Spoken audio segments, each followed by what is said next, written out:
നാഥനാ ജീവനാഥ മന്നിലാനന്ദമേകിടണേ. ഈശോമിശിഹായിൽ സ്നേഹം നിറഞ്ഞ പീഡിയം കുടുംബാംഗങ്ങളെ, കഴിഞ്ഞ 25 ദിവസങ്ങളിൽ നോമ്പും പ്രാർത്ഥനയുമായി നമ്മുടെ കർത്താവ് ഈശോമിശിഹായുടെ ജനന തിരുനാളിന് നാം എല്ലാവരും തയ്യാറെടുക്കുകയായിരുന്നല്ലോ. സ്നേഹത്തിന്റെയും സാഹോദര്യത്തിന്റെയും ഓർമ്മ പുതുക്കിക്കൊണ്ട് ആ സുദിനം ഇന്നിവിടെ സംജാതമായിരിക്കുകയാണ്. പ്രപഞ്ച സൃഷ്ടാവായ ദൈവം തന്റെ ഏകപുത്രനെ മനുഷ്യരാശിയുടെ രക്ഷയ്ക്ക് വേണ്ടി ഭൂമിയിലേക്ക് അയച്ച ആ സുദിനം, ക്രിസ്മസ് ദിനം, ഏതൊരു ക്രൈസ്തവ വിശ്വാസിയെ സംബന്ധിച്ചിടത്തോളം തന്റെ ജീവിതത്തിലെ ഒരു സൗഭാഗ്യ ഘടകമാണ്.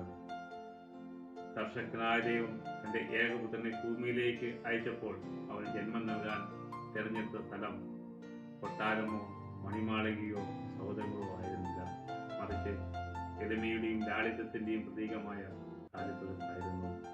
ഇന്ന് ഈ കാലഘട്ടത്തിൽ ജീവിച്ചിരിക്കുന്ന നമുക്കെല്ലാവർക്കും ക്രിസ്തുനാഥൻ ജനിച്ച ആ കാലിത്തൊഴുത്ത് മഹത്തായ ഒരു സന്ദേശം നൽകുന്നുണ്ട്. അത് എളിമയുടെയും ലാളിത്യത്തിന്റെയും സന്ദേശമാണ്.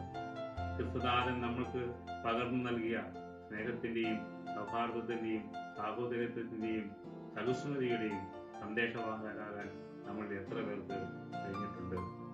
ഇന്ന് ഈ വർഷം ക്രിസ്മസ് ആഘോഷിക്കുമ്പോൾ ക്രിസ്തുനാഥൻ നമുക്ക് പകർന്നു നൽകിയ ആ സന്ദേശത്തിന്റെ വാഹകരാകാൻ നമുക്ക് പരിശ്രമിക്കാം. അങ്ങനെ ഓർമ്മകളിൽ നിറഞ്ഞു നിൽക്കുന്ന സന്തോഷപ്രദമായ ഒരു ക്രിസ്മസ് ആഘോഷമായിരിക്കട്ടെ ഈ വർഷത്തേത്.